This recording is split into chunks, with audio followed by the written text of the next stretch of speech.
بسم اللہ الرحمن الرحیم۔ تمام محبین و مخلصین کو السلام علیکم ورحمۃ اللہ وبرکاتہ۔ معزز ناظرین و سامعین، قربانی کے حوالے سے عموماً یہ سوال پوچھا جاتا ہے کہ قربانی کے وجوب کے لیے شرائط کیا ہیں، کس شخص پر قربانی واجب ہے؟ تو یاد رکھیے کہ ہر وہ مرد و عورت جو عاقل ہو، بالغ ہو، مسلمان ہو، مقیم ہو اور نصاب کا مالک ہو، اس پر قربانی واجب ہے۔ اب نصاب کا مالک ہونے سے مراد کیا ہے کہ ہر وہ شخص جس میں مذکورہ والا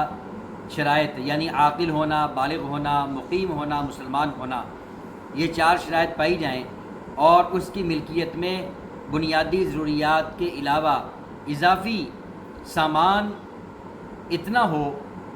جس کی مالیت 52.5 تولے چاندی کی قیمت کے برابر یا اس سے زائد ہو، خواہ یہ مال تجارت ہو یا مال تجارت نہ ہو۔ گھر میں جتنا بھی ساز و سامان ہے اس میں سے بعض چیزیں ایسی ہوتی ہیں جو مستقل استعمال کی چیزیں ہیں، اور بعض ایسی ہیں جو اضافی ہوتی ہیں، جو کئی مہینے سال ہر سال پڑی رہتی ہیں، استعمال میں نہیں آتی۔ تو یہ جو اضافی چیزیں ہیں، یہ جو روزمرہ زندگی میں استعمال میں آنے والی نہیں ہیں، یہ مراد ہیں بنیادی ضروریات سے زائد سامان کے حوالے سے۔ یہ جو کہا گیا کہ بنیادی ضروریات سے زائد سامان ہو تو اس سے مراد یہ چیزیں ہیں۔ اور اسی طرح مال تجارت اگر دکان میں کچھ ہے یا فیکٹری میں ہے یا کارخانے میں ہے، وہ سارا مال تجارت وہ بھی شامل کیا جائے گا۔ اسی طرح اگر کوئی سونا ہے، چاندی ہے، یا رہائشی مکان کے علاوہ اضافی مکانات ہیں، یا دکانیں ہیں، یا کوئی اضافی پلاٹ ہیں، یا ضرورت سے زائد اضافی گاڑیاں ہیں، یہ ساری چیزیں جو ہیں ان کی مالیت جمع کی جائے گی۔ اگر ان ساری چیزوں کی مالیت 52.5 تولے چاندی کی قیمت کے برابر یا اس سے زائد بنتی ہے تو یہ مال جس کی ملکیت میں ہے اس پر قربانی واجب ہے۔ اگر یہ بیوی کی ملکیت میں ہے تو بیوی پر قربانی واجب ہے، اگر خاوند کی ملکیت میں ہے تو خاوند پر قربانی واجب ہے، بچوں میں سے کسی کی ملکیت میں یہ مال ہے تو اس پر قربانی واجب ہے۔ اور یہ بات بھی یاد رکھیں کہ اس مال پر قربانی کے واجب ہونے کے لیے سال گزرنا شرط نہیں ہے، جیسے زکوٰۃ میں ہوتا ہے کہ مال پر سال گزرنا شرط ہے پھر زکوٰۃ لازم ہوتی ہے، اور اسی طرح مال تجارت ہونا بھی ضروری ہے۔ لیکن قربانی کے معاملے میں ایسا نہیں ہے، مال تجارت ہو یا مال تجارت نہ ہو، اس پر سال گزر چکا ہو یا سال نہ گزرا ہو، دونوں صورتوں میں جس شخص کی ملکیت میں اتنا مال ہے اس پر قربانی واجب ہوگی۔ لہذا اگر 12 ذو الحج کے مغرب یعنی غروب آفتاب سے پہلے اگر کسی بھی انسان کی، کسی مسلمان کی ملکیت میں اتنا مال آ گیا تو اس پر قربانی واجب ہو جائے گی۔ اور گھر کے جتنے افراد میں یہ شرائط پائی جائیں جو اوپر بیان ہوئیں کہ عاقل ہو، بالغ ہو، مقیم ہو، مسلمان ہو اور نصاب کا مالک ہو، یہ 5 شرائط گھر کے جتنے افراد میں پائی جائیں گی ان میں سے ہر ایک پر الگ سے قربانی واجب ہوگی۔ ایسا نہیں ہوگا کہ ایک قربانی آپ کر دیں اور سب کی طرف سے اس کو کافی سمجھ لیں،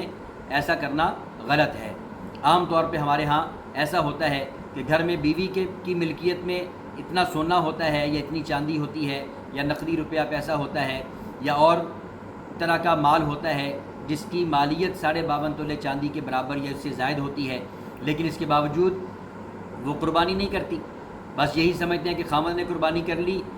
یا ابا نے قربانی کر لی تو سب کی طرف سے کافی ہو گئی۔ ایسا نہیں ہے، جتنے افراد میں یہ 5 شرائط پائی جائیں گی ان میں سے ہر فرد پر الگ سے قربانی واجب ہوگی، ایک قربانی سب کی طرف سے کافی نہیں سمجھی جائے گی۔ اور اسی طرح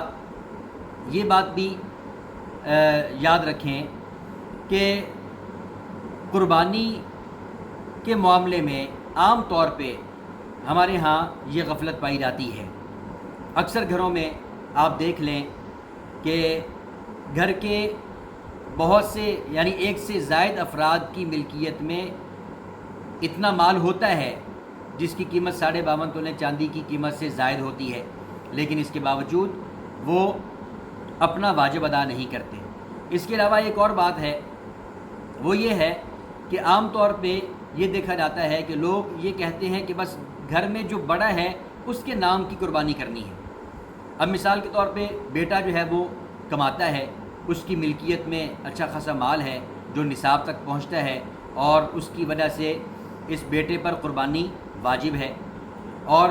ماں گھر میں زندہ ہے یا باپ موجود ہے، ان کی ملکیت میں اتنا مال نہیں ہے کہ ان پر قربانی واجب ہو، تو ہوتا کیا ہے؟ ہوتا یہ ہے کہ بیٹا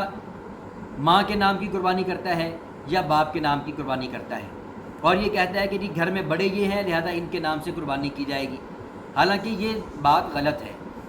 قربانی کے وجوب کے لیے بڑا ہونا یا چھوٹا ہونا شرط نہیں ہے، باپ ہونا یا بیٹا ہونا شرط نہیں ہے، بلکہ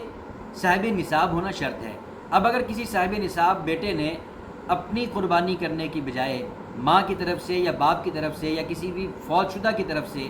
یا کسی اور کی طرف سے قربانی کر دی تو یہ نفلی قربانی ہو جائے گی، لیکن خود اس کا اپنا جو واجب ہے، جو خود اس کے ذمے قربانی کرنا لازم تھا، وہ اسی طرح باقی رہ جائے گا۔